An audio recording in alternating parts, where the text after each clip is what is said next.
pumunta muna kayo sa isang tabi at huwag kayong susunod. Opo, ma'am. Napakakuripot talaga ni Master. Hindi man lang ako binigyan ng kahit isang kusing bago bumaba ng bundok. Mabuti na lang at ako ang pinakamagaling na doktor sa mundo.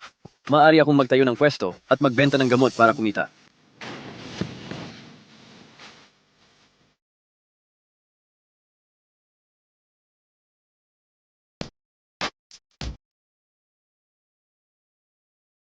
Lolo, ayos lang po ba kayo? Ayos lang ako. Binata, ikaw, ang lakas mo. Talaga, salamat sa iyo, hinding-hindi ko makakalimutan na iniligtas mo ang buhay ko. Huwag na po kayong mag-alala. Maliit na bagay lang iyon. Lolo, ang mahalaga ay ligtas kayo.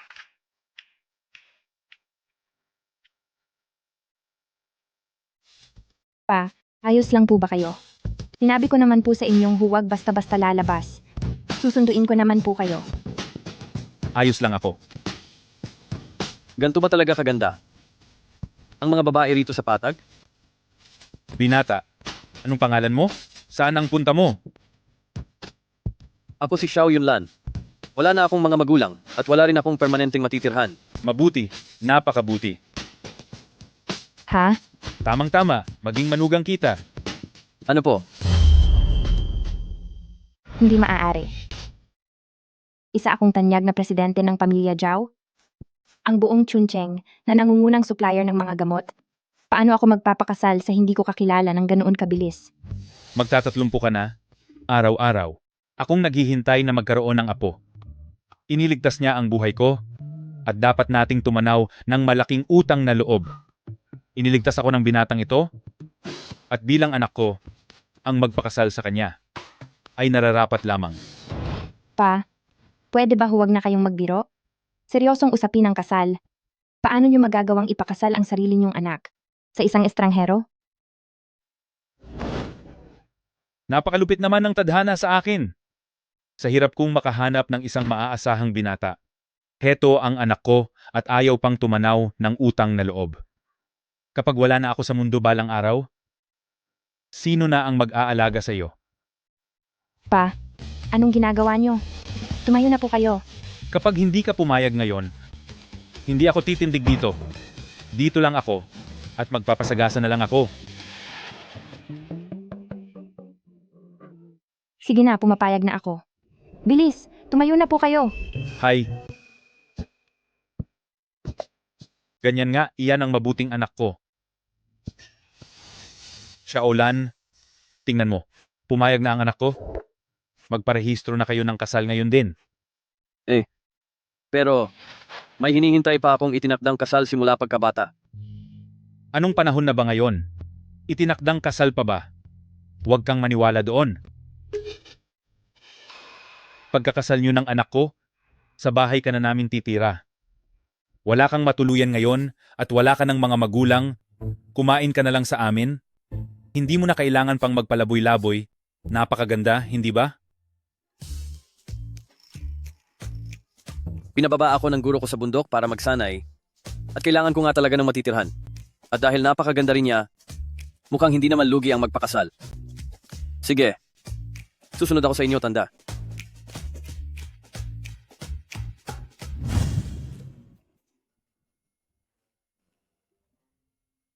Xiao Yunlan, binabalaan kita. Ang kasal na ito ay napilitan lang ako dahil kay Papa. Kaya huwag kang mag-isip ng kahit anong masama. Mag-asawa lang tayo sa papel, hiwalay tayo ng kwarto, at walang pakialaman sa buhay. Mag-isip ng masama? Gaya ng ano? Huwag kang magmaang-maangan.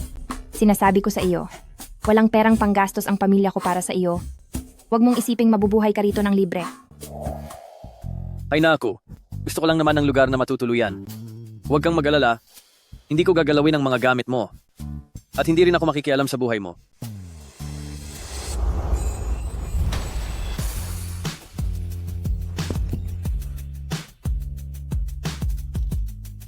Pamilyar sa akin ang balat na ito. Parang nakita ko na ito dati.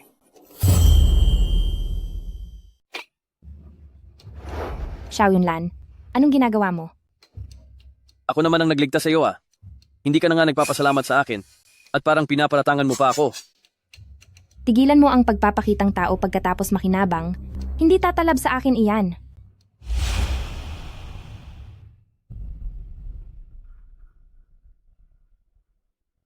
Hoy, tulungan mo akong mag-imbestiga sa isang tao. Ang pangalan ay Xiao Yunlan. Kababalang galing sa bundok. At wala na siyang mga magulang. Gusto ko ang lahat ng impormasyon tungkol sa kanya. Hanggat maaari ay ang pinakadetalyadong ulat. Ay, anong SH ang sinasabi mo? Tawagin mo akong Papa. Sige po. Papa, mayroon po ba kayong marirekomendang lugar para makapagtrabaho ako? Malakas akong lalaki. Hindi naman pwedeng palaasa lang ako dito, di ba? Kaya kong gawin ng kahit ano. Magwalis. O kahit anong utos. Kahit ano po ay ayos lang. Hindi sigurado ang pinanggalingan ng taong ito. Paano kung niligtas niya lang si Papa? Dahil may masama siyang balak. Mas mabuting ilagay siya kung saan malapit sa paningin ko para mabantayan. At kapag lumabas ang totoong kulay niya, makikipagdiborsyo agad ako. Sakto, ang ating klinikang Qingfeng ay nangangailangan ng tagawalis. Doon ka na pumasok. Siguro naman ay wala kang tutol doon? Trabahong hanap ng misis ko. Talagang lubos akong nagpapasalamat. Kung ganoon, tara na. Miss Zhao, Kailangang manatiling tahimik sa loob ng klinika. Naintindihan ba?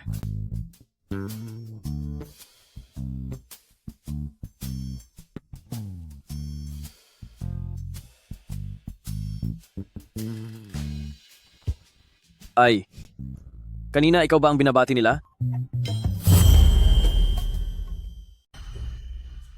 Paano mangyayari iyon? Hindi naman ako ang curator. Bakit kailangang bumati sa akin? Siya ang curator.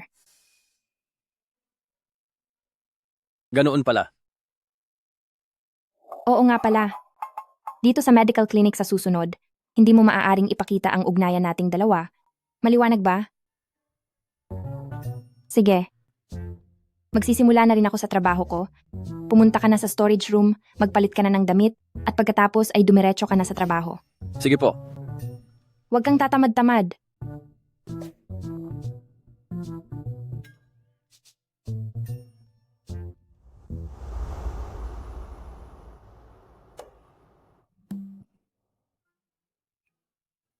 Kasalanan ito ni Master. Ayaw niyang ibunyag ang pagkatao ko. Kapag nalaman ng mga kapwa ko disipulo na ang pinakamagaling na disipulo ng sekta ay nasa maliit na medical clinic na ito bilang isang janitor, tiyak na pagtatawanan nila ako ng husto.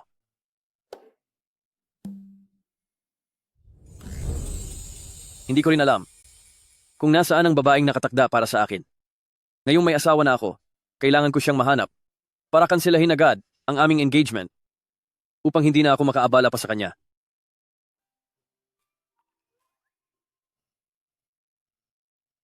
Pinakaraw mabagsik ang langis ng binhi ng abaka. Dapat itong ilagay sa bote na bubog. Porya, ang bagay na ito, hindi ba mas mainam kung ilalagay sa isang palayok na may mga butas? Ang mga taong ito, anong nangyayari sa kanila?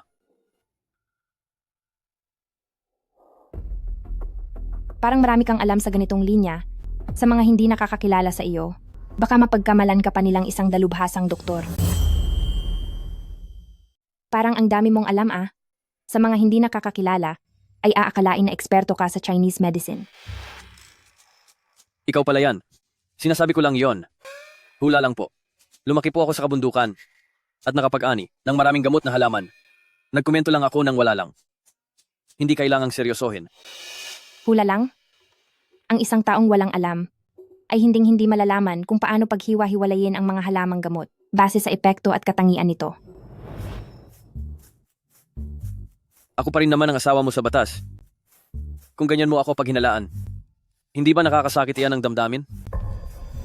Huwag na huwag mong babanggitin ang salitang asawa. Ang klinika ay hindi lugar para sa paglalandian mo. Maglinis ka na doon, bilis. Kapag nahuli pa kitang nagbubuhay pusa rito, talagang ipapabawas ko sa tagapamahala ang sweldo mo. Master, maging saksi po sana kayo. Hindi ko ibinunyag na isa akong disipulo ni Tianyan Sect. President Zhao, Siya nga pala, Uncle Lee. Simula ngayon dito sa klinika. Isa lang akong simpleng tauhan. Huwag mo akong tatawaging President Zhao. Opo, Ikaw ang tumatayong tagapamahala rito. Maliwanag ba? huwag po kayong mag-alala, President Zhao. Ang inyong utos ay ipapaabot ko sa lahat ng mga mag-aaral. At iba pang mga doktor, hinding-hindi po namin ibubunyag ang inyong pagkatao.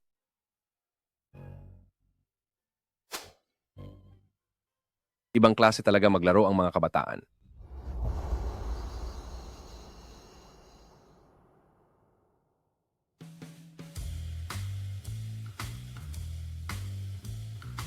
Para lang itago ang pagkatao mo, naghahanap ka pa ng ganitong bulok na lugar? Hindi pa ito kasing laki ng banyo natin. Ay papa, pasensya na sa abala. Ginagawa ko rin naman ito para subukan siya, di ba? Isipin mo na lang na isa itong karanasan sa hirap. Pa, napakalaki po ng bahay na ito. Gustong-gusto ko ito.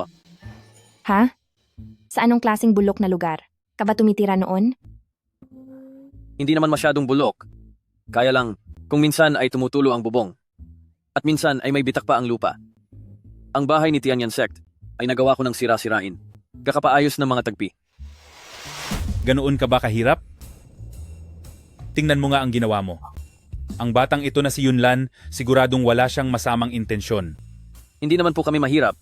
Basta nakakakain ako ng sapat at may damit. Napakasaya ko na. Anak, sa pagkakataong ito, sumusobra ka na. Papa, mapanlin lang po ang anyo ng tao. Isipin niyo po, yung mga lalaking lumapit sa akin dati, hindi ba't ang habol lang nila ay ang pera ng pamilyang Zhao?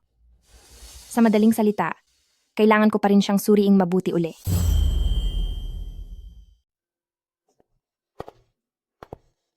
Hi. Saka ka matulog.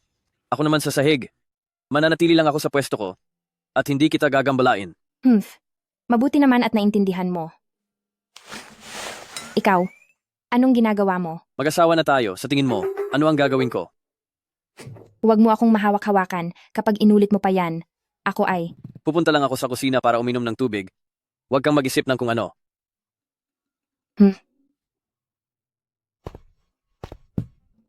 ay.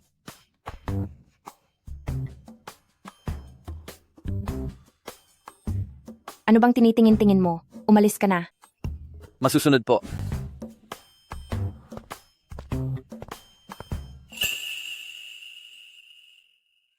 Nawawala na talaga ako sa sarili ko. Muntik na akong madala sa lalaking iyon.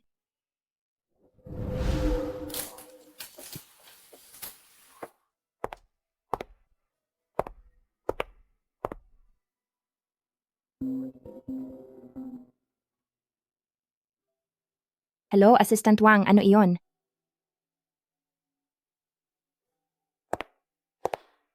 Tungkol sa proyekto, sa phone mo na lang i-report sa akin. Ang mga pinakabagong detalye ng proyekto, ipadala mo sa pamamagitan ng email diretso sa aking phone. Sige. Ano? Anong gagawin mo? Ano bang ginagawa mo? Hindi mo ba nakikitang may kausap ako sa telepono? Huwag kang mang-istorbo. May narinig ako kanina. Tungkol ba iyon sa mga datos ng kumpanya? Datos iyon ng klinika. Gawain iyon na ibinigay sa akin ng curator. Ang isang taga-bundok na katulad mo ay hindi maiintindihan iyon. Ganoon ba? Oo nga pala. Ito ay ginawa ko talaga para gamutin ang mga pasa at sugat. Napaka-epektibo nito. Gusto mo bang subukan? Huwag na. Hindi naman ako nasaktan. Para saan pa ito?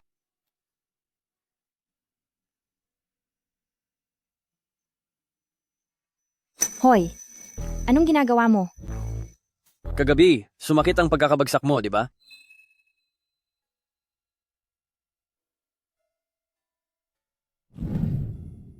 Tingnan mo, maayos na. Totoo nga. Ang pamahid mong ito ay napakahusay. Noong nasa bundok pa ako, mahilig akong gumawa ng mga ganitong bagay. Kung gusto mo, ibibigay ko na itong lahat sa iyo. Hindi ko naman pwedeng tanggapin ng libre. Huwag kang mag-alala. Bibigyan talaga kita ng tamang presyo para rito. Hindi na kailangan.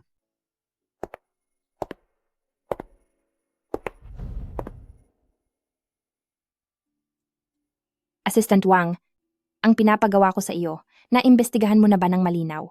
Paano naging posible na ang tungkol kay Xiao Yunlan ay wala ni kaunting impormasyong mahanap?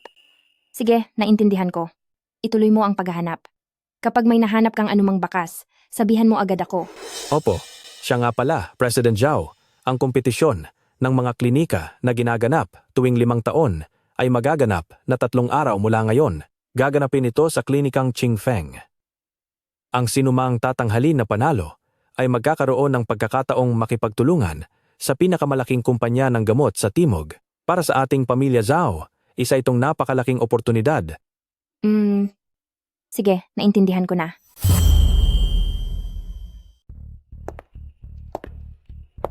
Ito, anong ginagawa rito? Bakit ang daming tao? Magwawalis ako mamaya, mabigat na trabaho iyon. Sa pagdiriwang ng medisina, lahat ng mga klinika sa buong lungsod ay nandito. Kung wala kang gagawin, bumalik ka na sa storage room. Huwag mo akong ipahiya rito. Hala, hindi naman pwede yan. Sa laki ng kaganapang ito. Dapat ay tulungan kitang ipakita ang lakas natin, di ba? Tingnan mo ang mga halamang gamot na iyon. Marami sa mga yan ang hindi ko pa nakikita sa bundok. Pagkakataon ko na itong matuto. Saka, paano kung may kung sinong mga has na apiihin ka? Ako bilang asawa mo, ay makakaalalay sa'yo, di ba? Suporta? Kung wala kang magawa, bumalik ka na doon, huwag mo akong ipahiya rito. Nagdadagdag ka lang ng problema. Zhao, ang klinikang Qingfeng natin ang punong abala sa paligsahang ito. Pakibantayan po ninyo itong mabuti.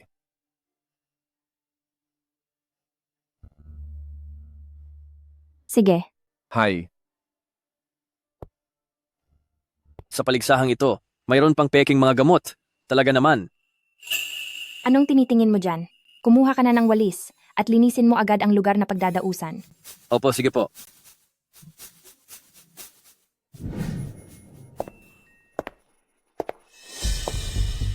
Zhao Ying, mukhang pati mga katulong ng klinikang Qingfeng ay kulang-kulang na. Isang batang hamog lang ang dinala niyo para makapuno. Sabi ko na sa'yo, basta't pumayag kang makipagbalikan sa akin, matutulungan ko ang klinikang Qingfeng na maging sa buong Chuncheng ang pinakamalaking klinika. Huy, kuya, masyadong mataas ang pangarap mo. Baka mabilaukan ka sa sinasabi mo. At isa pa, kinuha ako ng Xiaoying bilang supervisor ng mga halamang gamot para magbantay sa mga ito at tignan kung may problema. Halimbawa, iyang peking ginseng sa likuran mo. Kung gagamitin mo iyan sa laban, siguradong sisirain niya ng pangalan ng Tongbao Medical Clinic. Anong kalokohan iyan? Ako ay isang dalubhasang manggagamot at ang mga ginseng na ito ay personal kong pinili. Paano magkakaroon ng pagkakamali? Kagaya na lang ng honeysuckle na iyon. Maitim ang mga pollen nito, halatang nasobrahan sa init ng tuyuin. Kaya naman, nawala ang mga sustansya nito. Di hamak na mas pangit kaysa sa mga nasa likod ng klinikang Qingfeng na ibinibilad lang namin. Humanda ka sa akin, bata. Magkakaalam tayo sa laban mamaya. Sige po.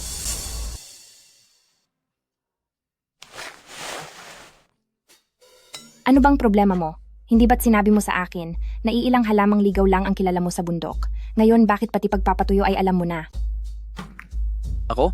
Dati kasi akong nagbibilad ng balat ng hayop para sa mga mangangaso. Kapag sobrang bilad na ang balat, nagkakalamat ito. Hindi ba't pareho lang ang logic niyon? Iyon lang po. Ang dami ng pagdududa tungkol sa taong ito. ang panlabing-6 na Medical Clinic Festival ay magsisimula na. Tinatawagan ng unang grupo ng mga klinik ang klinikang Qingfeng at ang mga kalahok mula sa Tongbao Medical Clinic. Hoy, bata. Matapang ka bang lumaban sa akin? Huwag kang magtago sa likod ng babae, duwag. Hindi pwede.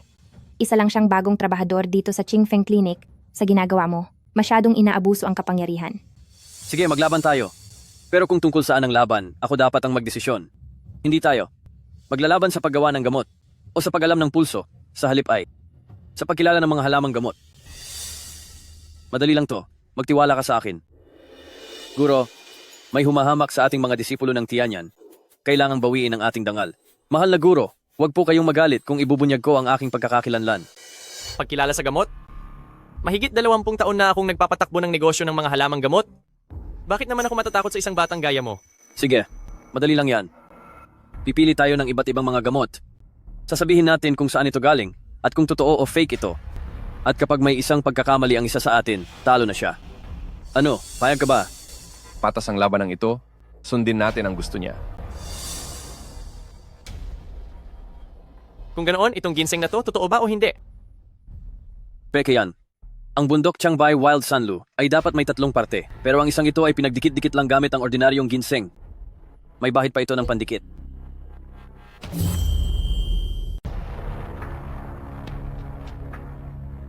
Totoo bang peke ito? Paano naman ang isang ito? Peke rin yan. Ang isang ito ay ginamitan ng mumurahing Beimu para magmukhang totoo. Ang tunay na Chuan Beimu dapat ay kasing kislap ng buwan, ngunit ang mga talulot nito ay patag. At isa pa, masyadong mapait ang lasa nito. Hindi ba tagalinis lang ang batang ito? Bakit alam niya ang mga bagay na ito? Ito ba ay sadyang pinadala ni Klinikang Chingfeng para subukan ako? Hindi maaari. Hindi ako papayag na ang batang walang karanasan na ito ay maliitin ako. Ginoong manggagamot. Sabihin mo nga, saan nagmula ang huwangki na ito? Wala ba itong anumang problema? Galing ito sa Hilaga. Walang problema riyan. Mali. Isa itong Northwest Huangki. At ang pinakamalaking problema ay puno ito ng mga uod. At may mga amag na. Tinubog lang ito sa abo para maitago ang sira. Kapag inilaga ang bagay na ito, sasakit ang tiyan ng sinumang iinom nito. Ang mga tao mula sa Tongbao Medical Clinic hindi man lang makilala kung alin ang maayos na gamot. Bakit pa sila sumasali sa kompetisyon? Ikaw, sino ka ba talaga? Taga Tongbao Medical Clinic, hindi nyo man lang alam ang pinagkaiba ng maganda at pangit na gamot? Bakit pa kayo sumali sa kompetisyon? Ikaw, sino ka ba talaga? Ako. Ako lang ay isang utusan sa klinikang Chingfeng. Hamak na trabahador lang ako. Kaya lang, noong mga nakaraang taon, may isang matandang eksperto sa gamot na nagturo sa akin ng ilang taon tungkol sa mga halamang gamot. Ang bilis ng tibok. Ng puso ko. Para sa unang round ng pagkilala sa gamot, Klinikang Chingfeng at ang Xiao Yunlan ang panalo.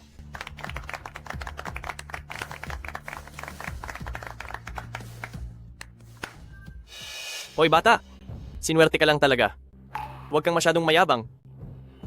Zhao Ying, huwag mong isiping maloloko mo ako sa pamamagitan ng maliit na diskarte mong iyan. Sinwerte kayo sa pagkakataong ito. Pero huwag niyong isiping mananalo pa kayo sa amin.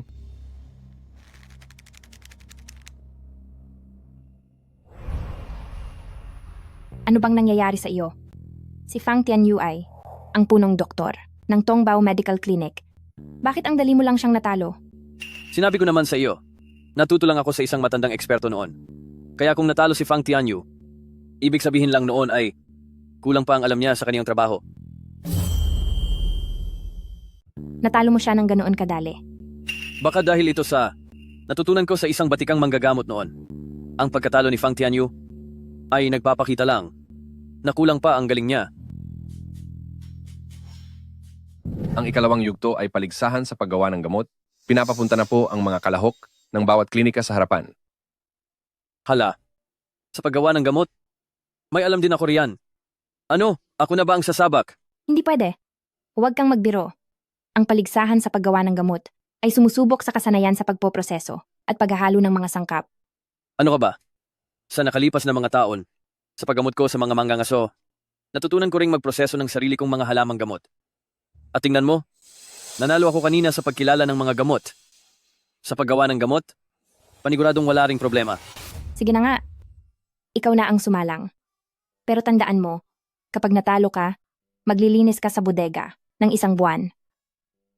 Asahan mong gagawin ko ang misyon ko. Xiao Yunlan.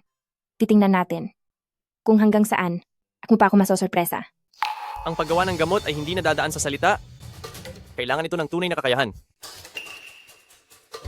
Ang batang ito, napakayabang talaga. Dahil dyan, tatanggapin ko ang hamon mo. Hindi ako makapaniwala. Inaakala mo bang tiyamba lang ang panalo mo? Ikalawang yugto ng pagsubok, paggawa ng gamot. Ang paksa ay honey fried huangki. Kailangan ay pantay ang kulay, mabango at malapot ang pulot, at nananatiling buo ang bisa ng gamot. Sa loob ng isang oras,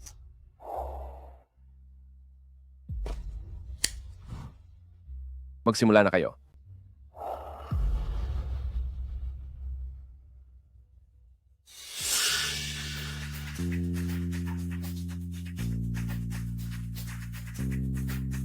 Xiao Yunlan, wag mo po akong bibiguin.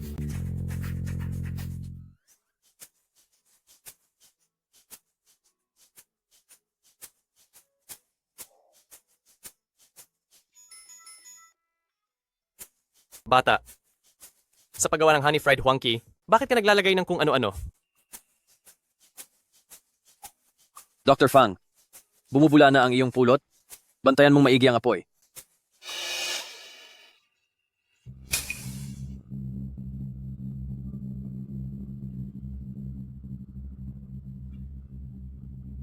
Tapos na ang oras.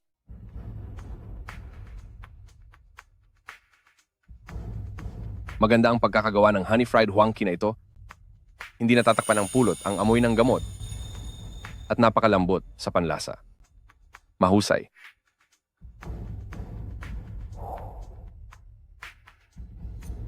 Sunog ang pulot na ito. Nawalan na ng bisa ang gamot at maaari pa ito. Ikaw? Lumabag ka sa patakaran kanina? May idinagdag kang ibang sangkap dyan? Hindi ito dapat tanggapin. Ang pulbos ng licorice na ito ay itinuturing na ligtas at natural na sangkap at sa mga patakaran ng laban, wala namang sinabi na bawal magdagdag ng ibang bagay. Tama ka, hindi ito paglabag sa patakaran. Para sa ikalawang yugto ng laban. Klinikang Qingfeng, ang panalo ay si Xiao Yunlan.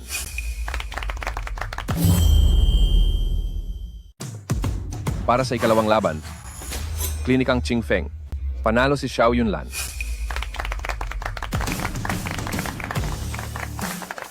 Ang lalaking ito. Walang hiyang lalaki. Ipinahiya mo ako ng husto. Maghintay ka lang. Hinding-hindi kita hahayaang mamuhay ng matiwasay. Ano sa tingin mo? Hindi naman kita binigo, di ba? Ang parusang isang buwan na pagwawalis. Pwede na bang kanselahin iyon? Sige na, magaling ka na. Ngunit, iyong gamot na licorice powder, saan mo ba talaga iyon nakuha? Tuwing umaga, kapag nagwawalis ako sa likod ng bahay, nakikita ko ang pinapatuyo mong licorice powder. Kaya kumuha lang ako ng kaunti at dinurog ko. Naisip ko kasi na baka sakaling magamit ito. Xiao Yunlan, isa ka talagang pambihirang talento. Bakit ka pa nagtatrabaho sa klinikang Qingfeng bilang isang janitor? Kumuha ka na agad ng lisensya at pumasok sa ospital bilang doktor. Direktor, marami pa po akong kailangang pag-aralan. Salamat po sa inyong kabutihan. Direktor, hindi ba't may kailangan pa kayong pamunuan na susunod na laban? Ay, oo nga pala. Sige, mauuna na po ako. Hikayatin mo pa si Yunlan. Dapat nating panatilihin ang mga talentadong tulad niya.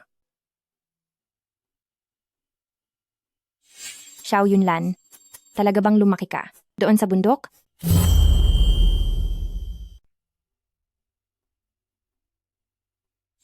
Xiao Yunlan, talaga bang sa kabundukan? Aka lumaki? Ang dami mong alam tungkol sa gamot? Mukhang eksperto ka na talaga. At isa pa, sa 3 laban lang na mayroon, madali mong napanalunan ang 2.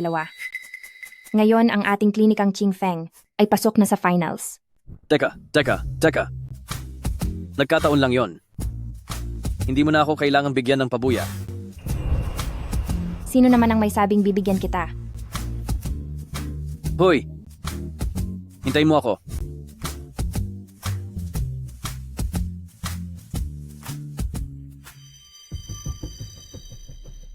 Imbestigahan niyo ang isang tao para sa akin. Gusto ko ang lahat ng impormasyon tungkol sa kanya. Tsaka, maghanda kayo ng ilang mga tauhan. Xiao Yunlan, hindi magtatagal ang saya mo. Pa, kumusta po kayo? Masakit na naman ba ang likod nyo? Dadalhin na po kita sa ospital ngayon din. Ay, Maayos lang ako. Anak, huwag kang mag-alala. Sandali lang. masakit po ba uli ang likod nyo? Dadalhin na po kita ngayon sa ospital. Pa, ayos lang ako. Huwag kang mag-alala. Sandali lang. Hayaan niyo munang tingnan ko.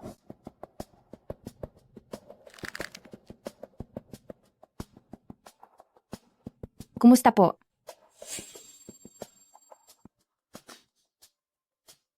Kaya mo ba talaga? Kung hindi mo talaga kaya, itutuloy ko na ang pagdala sa kanya. Ito ay bunga ng maraming taon, ng sobrang pagtatrabaho. At ang sakit ay dahil sa pilay na ito. Pero kaya ko itong pakalmahin muna. Totoo? Totoo ba iyan? Huwag kang magmayabang kung hindi mo kaya. Magtiwala ka sa akin. Palagi akong may dalang gamot para sa pilay. Gusto mo bang subukan ko? Hayaan mong si Yunlan ang sumubok. Naniniwala ako na hindi siya nagsisinungaling.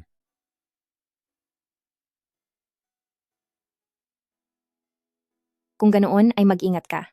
Kung may mangyaring masama kay Papa, dapat mong itigil agad at itatakbo ko agad siya sa ospital. Sige.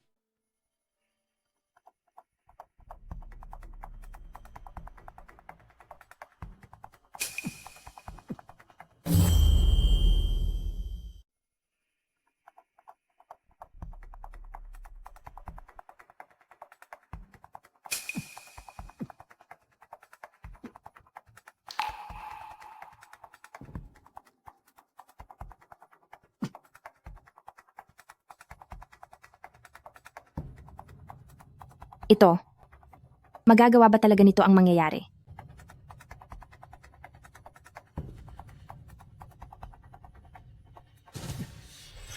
Huwag kang mag-alala.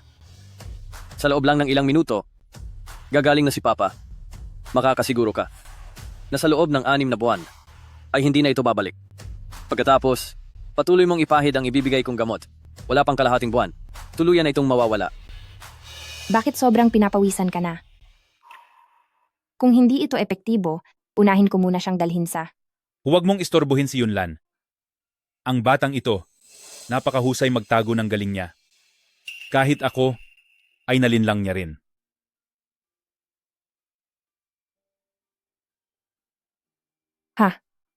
Papa, magaling na po kayo.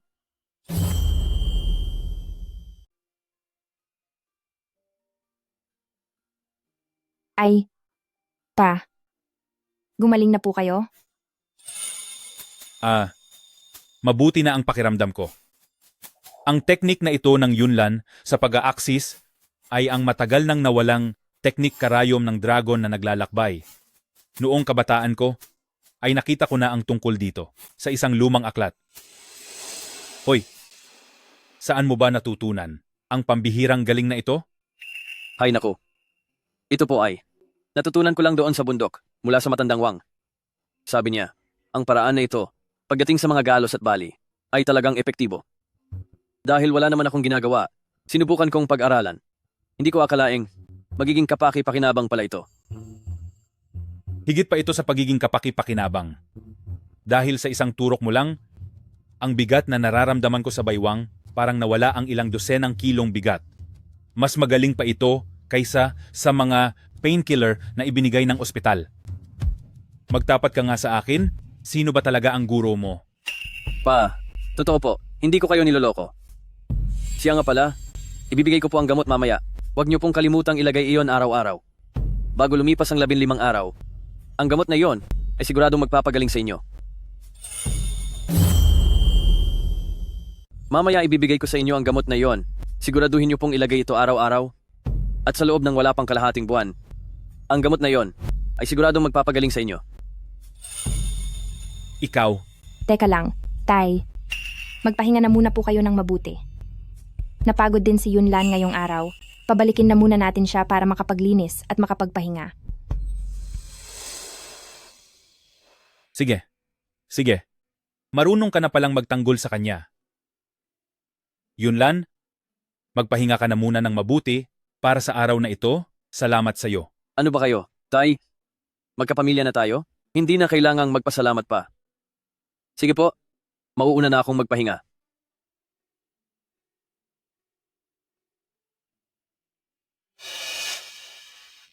Dalaga? Gusto mo na ba siya? Paano namang mangyayari iyon? Kaya ko lang nasabi iyon ay dahil sa rami ng mga sorpresang binigay niya sa akin sa araw na ito. Isipin mo, isang tao na galing lang sa bundok ay hindi lang nakayang pakalmahin ang sakit ng likod niyo, kundi sa paligsahan sa klinika ngayong araw, natalo niya pa si Fang Tianyu ng Tongbao Clinic. Ano? Sa paligsahan sa klinika ngayong araw, si Xiao Yunlan ba ang lumaban?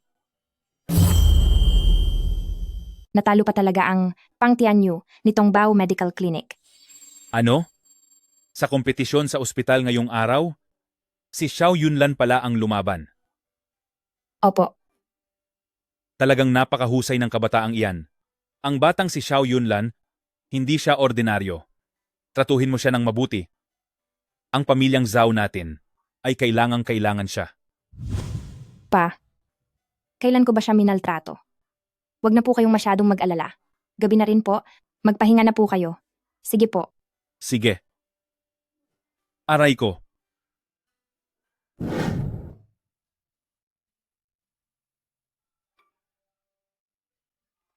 Hello.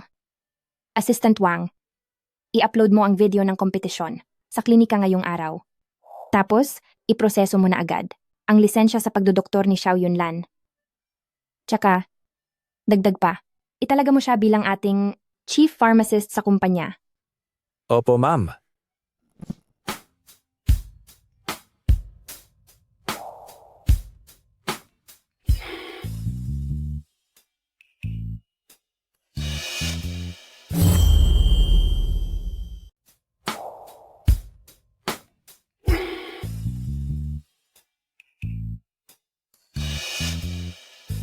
Baka naman.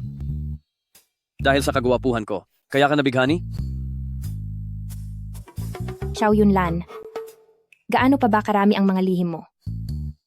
Totoo bang isa ka lang, na galing sa bundok, at isang hamak na tao lang? Ay nako. Wala naman akong maraming sikreto. Saka, isa pa. Hindi ba pwedeng natuto lang ako ng medisina ng mag-isa? Sige na, dahil ayaw mo namang sabihin, hindi na kita pipilitin. Pero, sa lahat ng ginawa mo para sa pamilyang Zhao, sa lahat ng ito, tatandaan ko itong lahat sa puso ko. Huwag kang mag-alala. Siguradong gagantihan ko ang kabutihan mo.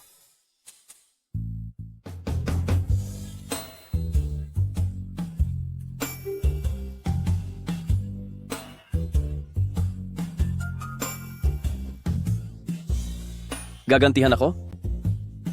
Ibig bang sabihin nito ay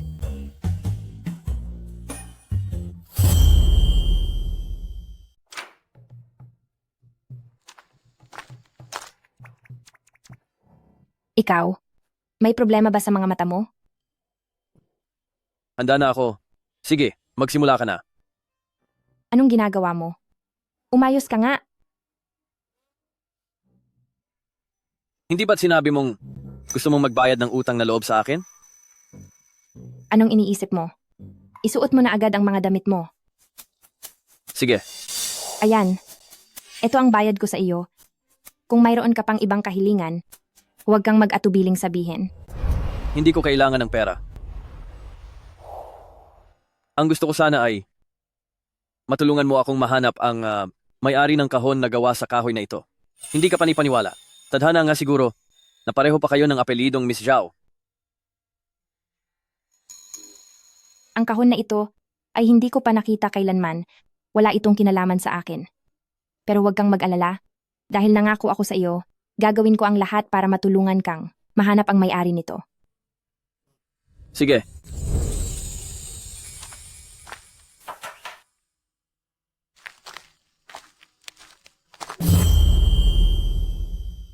sige.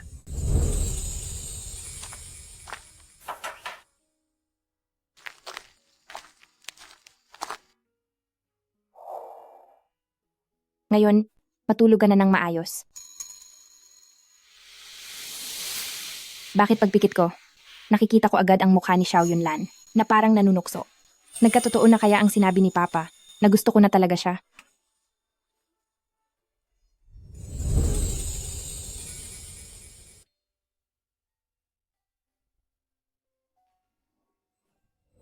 Akala ko muntik na si Shidi. Hindi na nakatiis sa mga ginagawa ko. At bigla na lang sumugod ngayong gabi. Ang babaeng ito, lalong gumaganda kapag tulog.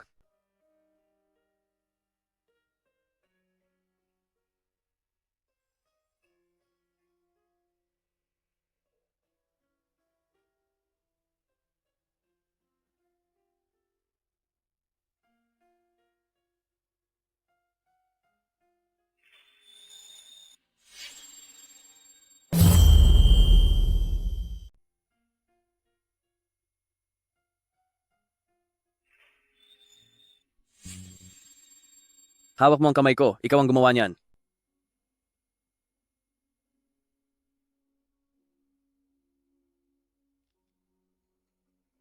Miss Zhao. Zhao Ying. Ay. Bakit hindi ko ito naisip noon? Kaya naman pala, ikaw pala ang matagal ko nang hinahanap na. Babaeng ipinagkasundo sa akin.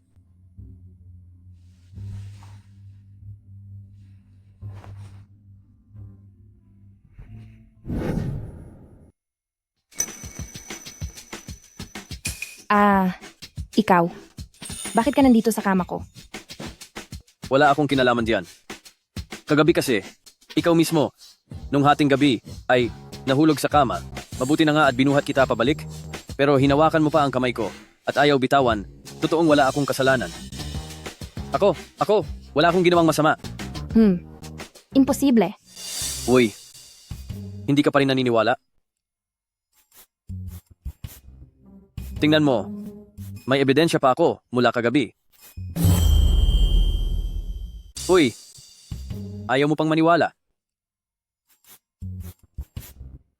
Tingnan mo, may ebidensya pa ako mula kagabi. Ikaw.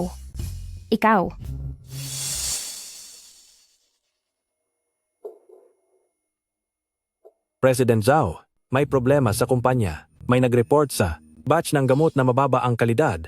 Ngayon ang mga opisyal ng gobyerno ay kasalukuyang nag-iinspeksyon sa warehouse, kailangan po ninyong pumunta roon agad.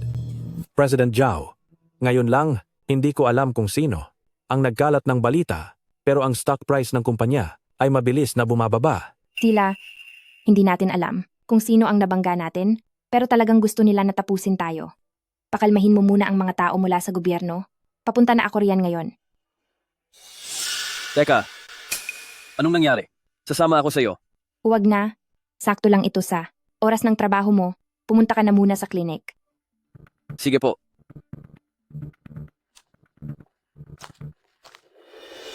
Pangalawang araw pa lang ng competition sa klinik, itong si klinikang Ching Feng ay naging dahilan para mawala ang isang buhay.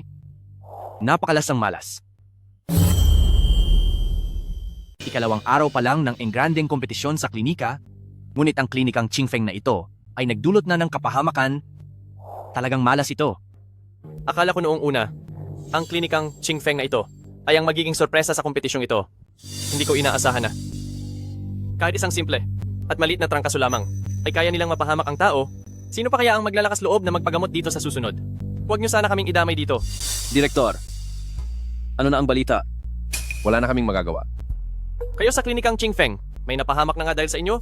May mukha pa ba kayong ipakikita para manatiling bukas? Magsara na kayo agad? At humingi ng tawad sa pamilya? Tinalo na kita, kaya wala kang karapatang magsalita dito.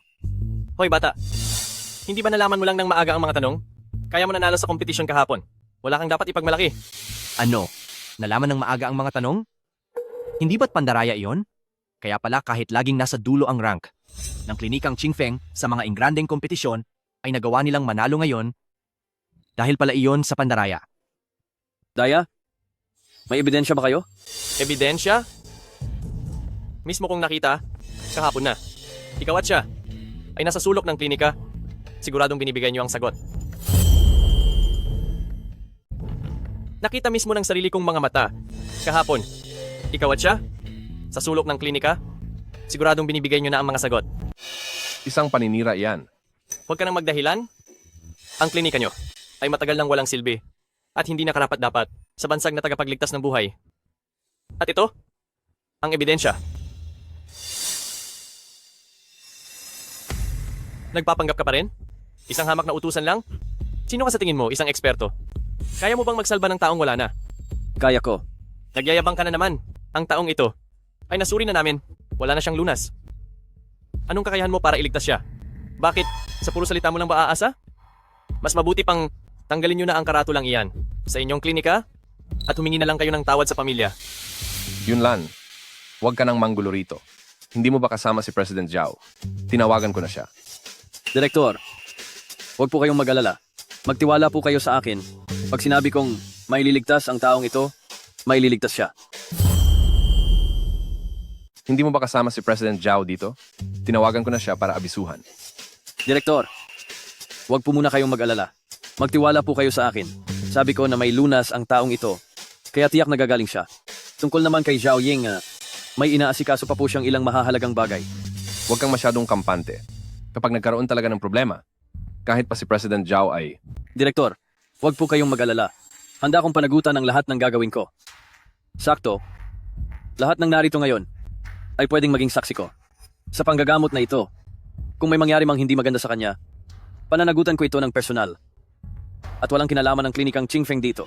Klinikang Qingfeng, talagang napakahusay ng plano nyo. Magpapasa kayo ng utusan para akuin ang responsibilidad. Ito ba ang tinatawag nyong profesionalismo sa panggagamot?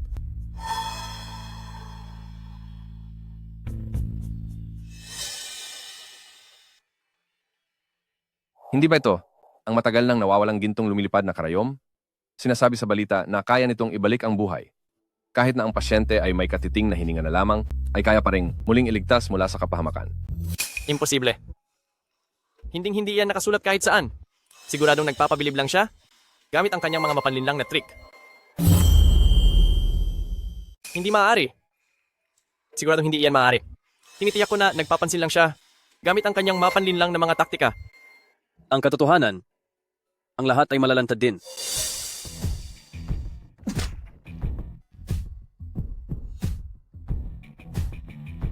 Sige na.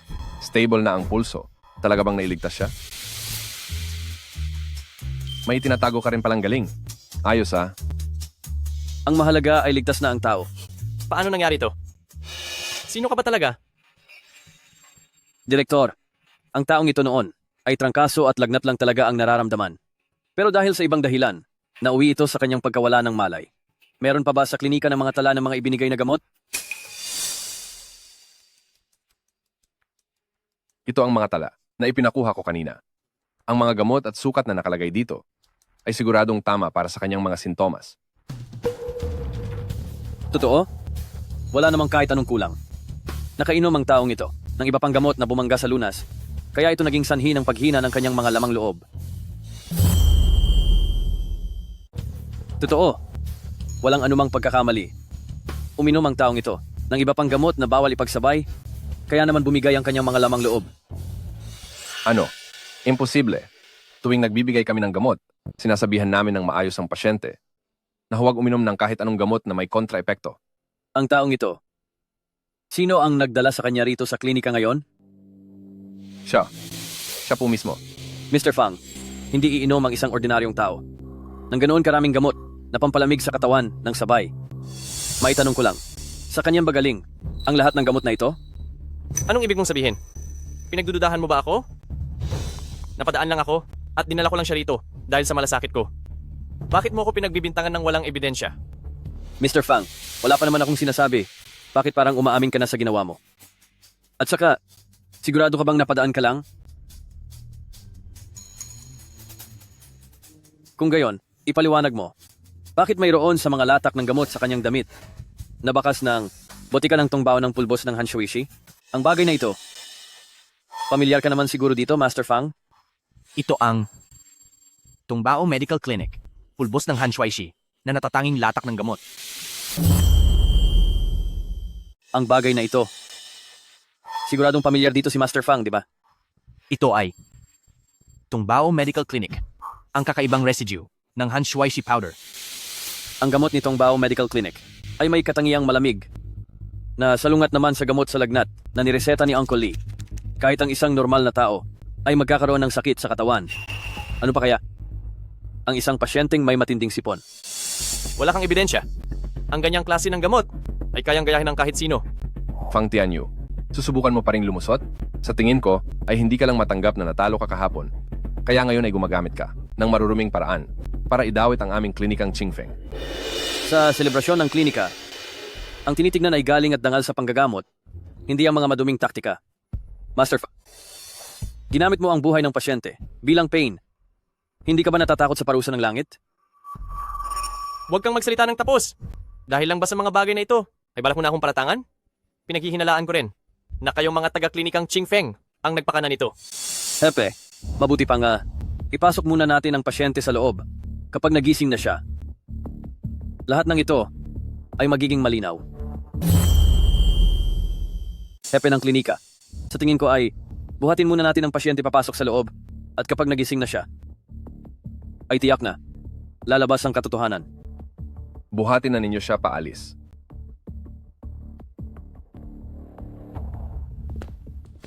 Fang Tianyu, hindi ka welcome dito sa klinikang Qingfeng. Pakiusap, umalis ka na agad. Hamak ka lang namang gagamot. Wala kang karapatang paalisin ako. Tsaka, hindi pa tapos ang selebrasyon ng klinika. Akong si Tongbao Medical Clinic ay hindi pa tuluyang natatalo. Uncle Lee, ayos lang ba kayo? Ayos lang po, ayos lang. Buti na lang at tumulong si Yunlan, kaya naging stable na ang lagay ng pasyente. President Zhao, President Zhao, ako ang dapat sisihin dito dahil sa sobrang pagmamadali ko ay nalaman tuloy nila ang pagkakakilanlan mo. Ako ay, Uncle Lee, o sige na. Wala. Akong intensyong itago ito sa iyo. naiintindihan ko. Makatwiran naman ang iyong dahilan. Ang mga problema mo ba ay naayos mo na lahat?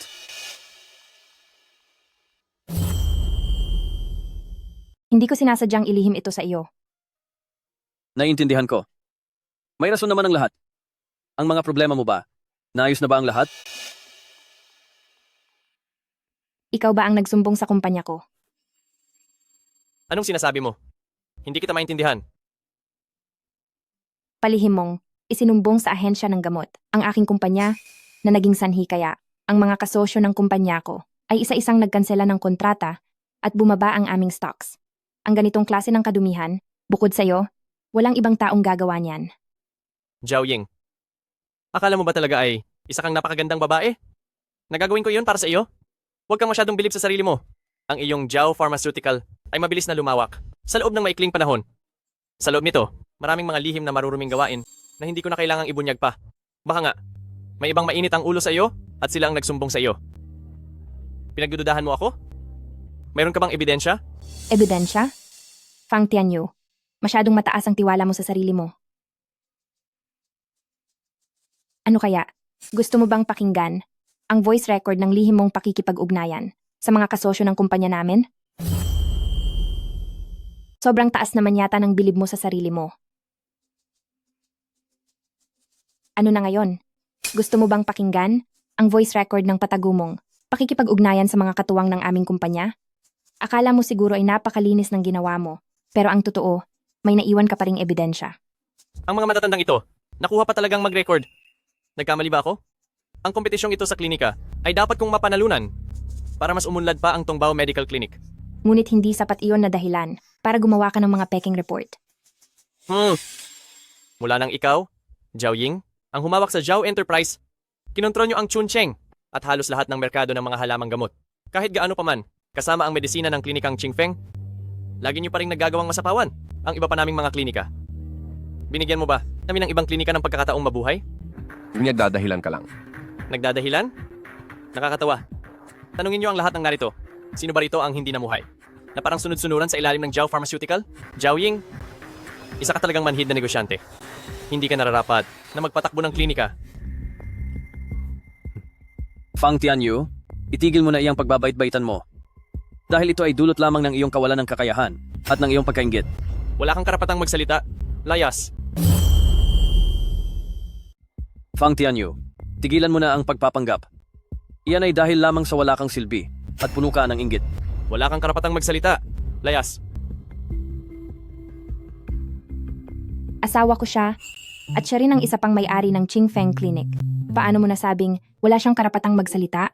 Sabi mo ba kanina na ang relasyon nating dalawa ay hindi natin ipapaalam sa iba? Hindi naman ako ganoon kahina, nahahayaan ko na lang. Nahamakin ng kahit sino ang lalaki ko. Ano? Sinasabi mong, ang katulong na ito ay ang asawa mo. Zhao Ying, huwag mo kaming lokohin lahat para lang protektahan siya. Ako si Zhao Ying at kailanman ay hindi ako nanloko ng kahit sino. Hindi lang siya ang asawa ko, siya rin ang itinalagang chief doctor ng Zhao Pharmaceutical natin. Dati, ang dahilan kung bakit siya nasa klinik at nagtatrabaho bilang utusan ay para lamang maging pamilyar siya sa pamamalakad ng ating klinik.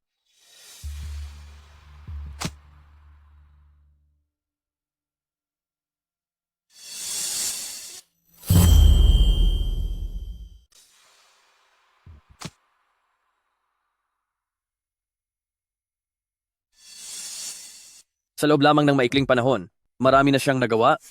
Ganito pala, ang pakiramdam na mapahalagahan. Mr. Fang, sa puntong ito, huwag mo na itong ipagpatuloy at baka mapahiya ka lang. Umalis ka na. Gusto mo akong sumuko? Hinding-hindi. Kapag nakita ko na, ang tagapamahala ng kumpanya ng gamot sa South, ang maliit na Zhao Pharmaceutical na iyan, ay sa isang salita ko lang, ay madali nang malulugi. Maghintay kayo hanggang sa magmakaawa kayo sa akin. Uy.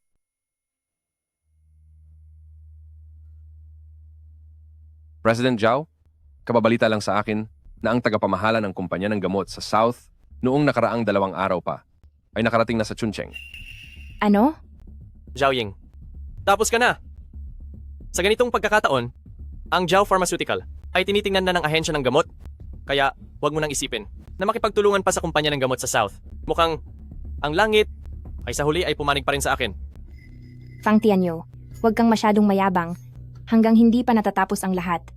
Ang lahat ng mga bagay ay maaari pang magbago. Sa huli, sa akin pa rin kayo kakampi. Fang Tianyu, huwag kang masyadong kampante habang hindi pa tapos ang lahat. Ang lahat ng ito ay pwede pang magbago. Tama. Huwag kang mag-alala. Zhao, Pharmaceutical. Siguradong walang masamang mangyayari sa kanya.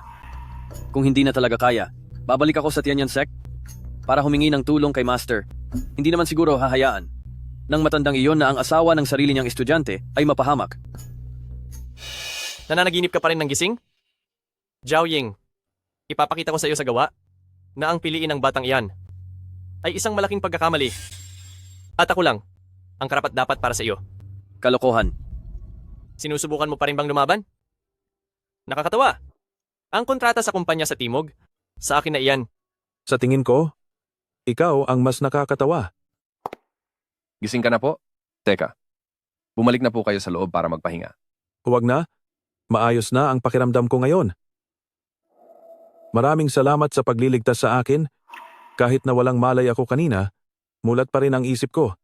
Kung hindi dahil sa ginawa mo, ang buhay ko po ay nawala na. Maraming salamat po sa pagligtas sa buhay ko. Kahit nawalan po ako ng malay kanina, medyo gising pa rin ang aking kamalayan. Kung hindi po kayo tumulong, marahil ay wala na ako ngayon sa mundo. Walang anuman iyon. Pero sa susunod, huwag ka na sanang kumain ng kung ano-ano. Talagang matigas ang buhay mo. Nakaligtas ka pa sa lagay na iyan. Matanda, pinapayuhan kita. Mahirap nang mahiga ka uli rito. Huwag kang makialam sa mga ginagawa ko. Baka mamaya mahimatay ka na naman. Siya ang lalaki kanina na humarang sa akin sa daan at sinabing, may aktibidad ang klinika at may libreng supplement. Hindi ko akalaing ang taong ito ay may pusong napakasama. Muntik na siyang magdulot ng trahedya at mukhang wala pa siyang pagsisisi. Huwag kang magsasalita ng walang ebidensya. Isang matanda, naglalakas loob pa na sisihin ako? Hindi mo ba ako nakikilala? Sino ka ba sa akala mo? May karapatan ka bang questionin ako? Umalis ka na! Fang Tianyu, sobra ka na. Muntik na naging dahilan ang ginawa mo para mawala ang matandang ito. At ngayong, wala ka man lang masabing hinging paumanhin. Okay lang sana. Pero ang balak, amo pa ba ngayon ay manakit? President Zhao, huwag ka nang magalit. Sa ngayon, maski isang salita man lang ng paumanhin ay wala kang sinasabi, palalampasin ko na iyon. Pero talaga bang, balak mo pa yatang manakit? President Zhao, hindi mo kailangang magalit. Ang mga ganyang klaseng tao, ako na ang bahalang mag-ayos sa kanila. Ito ang eksklusibong medalyon ng pinuno ng Southern Pharmaceutical Enterprise. Kakasabi lang ni Mr. Fang na sa isang salita ko lang ay mapapabagsak ko ang Zhao Pharmaceutical. Ngayon, gusto kitang tanungin, anong salita ba ang dapat kong sabihin? Galing ka ba sa Southern Pharmaceutical Enterprise? Ako nga ang pinuno ng Southern Pharmaceutical Enterprise. Ang pangalan ko ay Huang. 2 araw na ang nakakalipas nang dumating ako sa Chuncheng. Pinauna kong sinuri ang iba't ibang mga bill ng Zhao Pharmaceutical, pati na ang kalidad ng mga gamot nila. At ang lahat ay sumusunod sa mga kwalifikasyon. Pagkatapos, nang makarating ako sa klinikang Qingfeng, naghanda akong suriin ang kakayahan ng mga manggagamot doon. Ngunit hindi ko inaasahan na bigla kitang makakasalubong sa daan. Fang Tianyu, inisip mo ba talaga na maloloko mo kaming lahat? Pero hindi ko inakalang makakasalubong kita sa gitna ng daan. Fang Tianyu, akala mo ba talaga malilin lang mo kami? Narito ang katunayan na nagpanggap ka bilang tauhan na Wingfeng Medical Clinic. Noong iresetahan mo ako ng gamot, ang buong proseso, bukod pa rito, ang mga tira-tirang gamot, nagpadala na ako ng tao para itabi ang mga iyon. Maghanda ka na dahil sasampahan kita ng kaso. Ang estilo ng pagtuturok ng Physician Xiao, kahit hindi ko pa ito nakikita ng personal, pero ang maayos ang bumabagsak kong kalusugan sa loob lang ng ilang minuto, ay maituturing na gawa ng isang eksperto. Hindi po. Hindi naman po masyado. Ang aking kaalaman sa medisina ay kailangan pa pong pagbutihin. Hindi, Dr. Xiao, masyadong mababa ang tingin niyo sa sarili niyo. Kapag nalaman po ito ng aking matandang guro, tiyak na papagalitan na naman niya ako. Ang Southern Pharmaceutical ay makikipagtulungan na sa pamilya Zhao. Ang kontrata, pipirmahan ko na ngayon. Hindi lang iyan.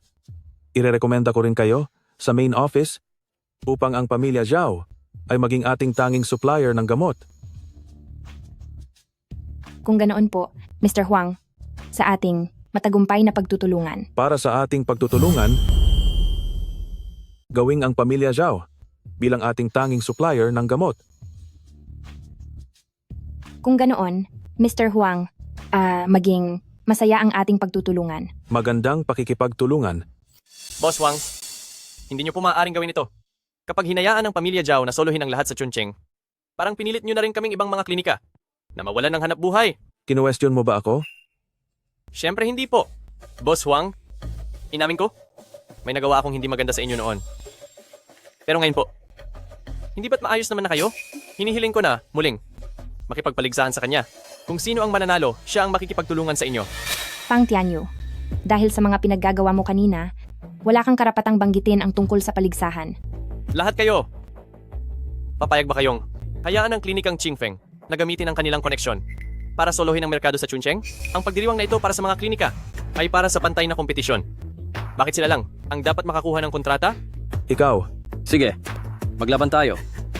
At kung lalaban tayo, gawin natin isang blind diagnosis.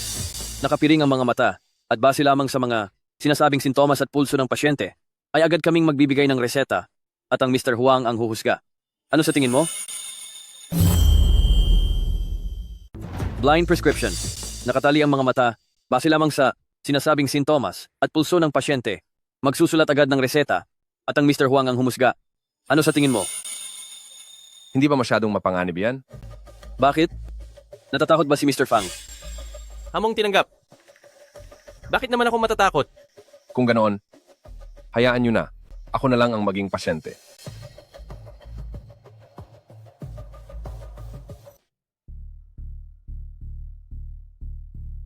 Ang taong ito ay madalas makaramdam ng mabilis na tibok ng puso at palaging pinapawisan tuwing gabi. Ito ay sintomas ng kakulangan sa heart yin, kaya dapat gumamit ng Tianwang Buksindan na may kaunting adjustment. Bilisan mo na. Naghihintay lang akong umamin ka na, talo ka na. Pang Tianyu, huwag kang masyadong mayabang.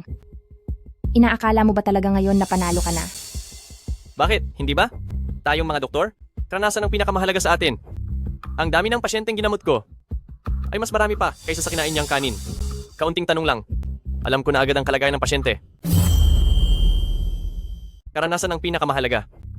Ang bilang ng mga pasyenteng nagamot ko ay mas marami pa sa kinain niyang kanin. Kailangan lang ng mabilisang pagkonsulta para malaman ang lagay ng pasyente, hindi tulad ng isang batang wala pang muwang na gaya niya. Sige. Tingnan na lang natin ang mangyayari. Nananampalataya ako sa iyo. Nananampalataya rin ako sa sarili ko. Nitong mga nakaraang araw, lagi mo bang nararamdamang naninikip ang iyong dibdib? At kung minsan ba ay humihilab ito? Lalo na tuwing madaling araw, mas tumitindi ang sakit. Opo. Ikaw na bata ka, napakahusay mo talaga. Ang kaso mo ay hindi kakulangan sa sustansya ng puso, kundi dahil sa baradong daluyan ng dugo sa puso mo. Kung gagamit ka ng Tianwang Buksindan, mas lalo lang lalala ang iyong kondisyon. Kalokohan. Mabilis ang tibok ng puso niya at pinagpapawisan sa gabi. Paano mangyayaring baradong dugo ang dahilan? Hindi mo man lang iminulat ang iyong mga mata. Hula-hula mo lang sigurado yan. pasensya na po, patingin ng balat ng iyong dila.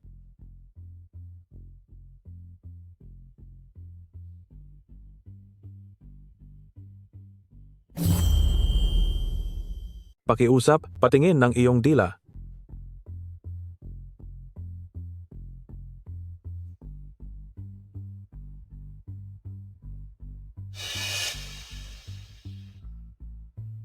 Totoo ngang may mga palatandaan ito ng namuong dugo.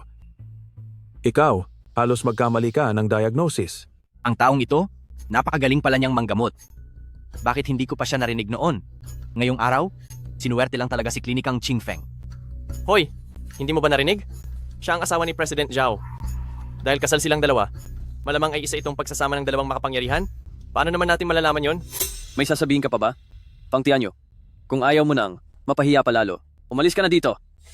Boss Huang, pakiusap, patawarin mo ako sa pagkakataong ito. Nagbulag-bulagan ako sa husay mo. Ang lahat ng ito ay kasalanan ko. Nagmamakaawa ako sa iyo. Huwag mo nang idamay ang Tongbao Medical Clinic. Huwag mo akong kasuhan.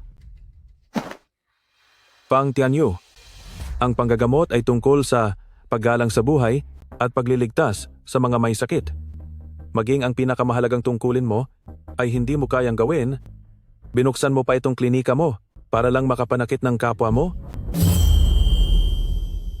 Ang sining ng medisina ay tungkol sa paggalang sa buhay at pagliligtas ng mga nangangailangan. Kahit ang pinakapangunahing prinsipyo ay hindi mo masunod, itinayo mo pa ang klinika na ito para ba ipagpatuloy ang pananakit sa iba?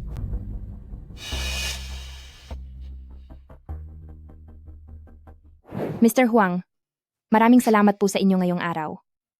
Dahil ito sa kakayahan ni Physician Xiao at sa katapatan ninyong sa pamilya Zhao, kaya natulungan nyo ang inyong sarili. President Zhao, Physician Xiao.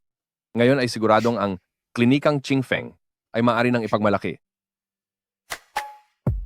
Ang lahat ng ito ay bunga ng ating pagtutulungan. Tungkol naman sa kontrata, ipinasikaso ko na po ito sa aking assistant. May padadala na ito ngayong hapon. Zhao Pharmaceutical. Physician Xiao, maaari po bang itanong kung handa kayong magsilbi bilang special consultant ng Southern Pharmaceutical Enterprise? Gusto po naming humingi ng inyong regular na gabay para sa aming grupo ng mga doktor.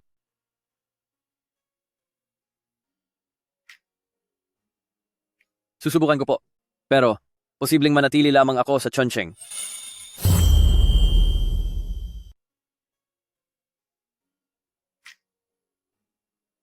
Kung ganoon, subukan ko. Subalit, maaaring manatili lang ako sa Chongqing. Walang problema. Ang tanging mahalaga sa amin ay ang kakayahan mo sa medisina. Ilabas niyo siya. Xiao Yunlan. Zhao Ying, pagbabayarin ko kayong dalawa. Buti nga sa iyo. Kung may tapang ka pa, subukan mo uli. Handa akong harapin ka anumang oras. Papa, maaari po bang patingin ito? Ito ay binigay sa akin ni Xiao Yunlan. Sabi niya, kailangang hanapin ang may-ari ng kahon na ito. Ito ay. Ganoon pala iyon? Kaya naman pala. Xiao Ying, ikaw at si Xiao Yunlan, tunay na pinagtagpo kayo ng tadhana. Anong ibig ninyong sabihin? Kaya naman pala, hindi na ako nagtataka. Xiao Ying, ikaw at si Xiao Yunlan ay nakatadhana talaga para sa isa't isa. Ano pong ibig ninyong sabihin? Ang kahon na iyan ay dati pa talagang pagmamay-ari ng pamilya natin. Noong bata ka pa, nawala ka sa gitna ng bundok, muntik ka nang mahulog sa bangin, pero may isang batang lalaki na sumagip sa iyo. Bilang pasasalamat, napagkasunduan ng dalawang pamilya na ipagkasundo kayong dalawa sa kasal na pagkatapos ng 20 taon ay kailangang ikasal ang dalawang panig. Kung iisipin, itong si Xiao Yunlan ang siya palang nakatakdang pakasalan mo. Ito ay...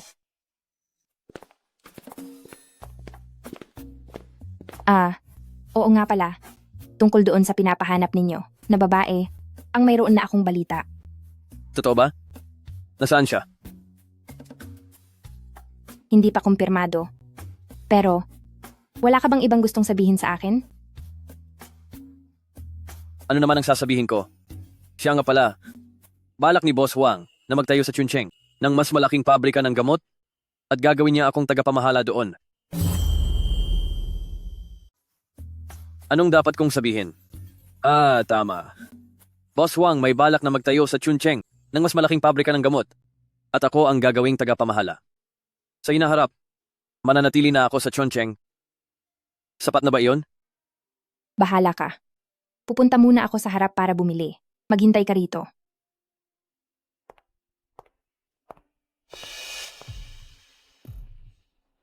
Huwag ka nang magtago. Lumabas ka na. Xiao Yunlan. Sinabi ko sa iyo na pagbabayarin kita. Ngayong araw, gagawin ko ang lahat para tuluyang lumpuhin ang mga kamay mo. Para hindi ka na makapanggamot kailanman. Bago ka pumunta rito, hindi ka ba muna nagtanong tungkol sa balita sa akin? Gusto mo talaga akong parusahan? Nakakatawa ka.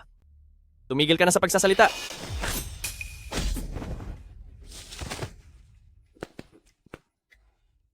Sinabi ko na sa iyo, hindi tatalab sa akin ang ganiyang galaw. Ikaw?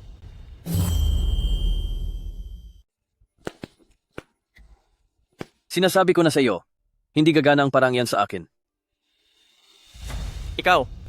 Sino ka ba talaga? Hindi importante kung sino ako. Pero ikaw, Fang Tianyu, dapat ka ng parusahan.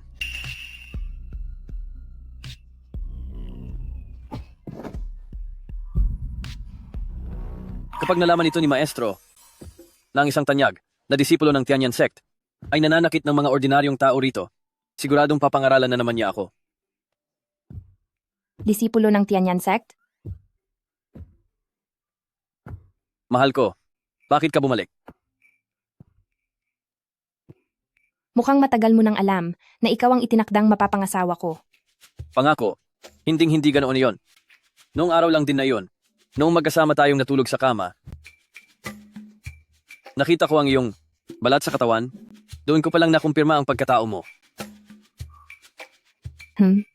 Siguraduhin mo lang na hindi mo ako niloloko. Siyempre naman, tinuruan ako ni Maestro na dapat laging susunod sa asawa at mananatili sa iyong tabi.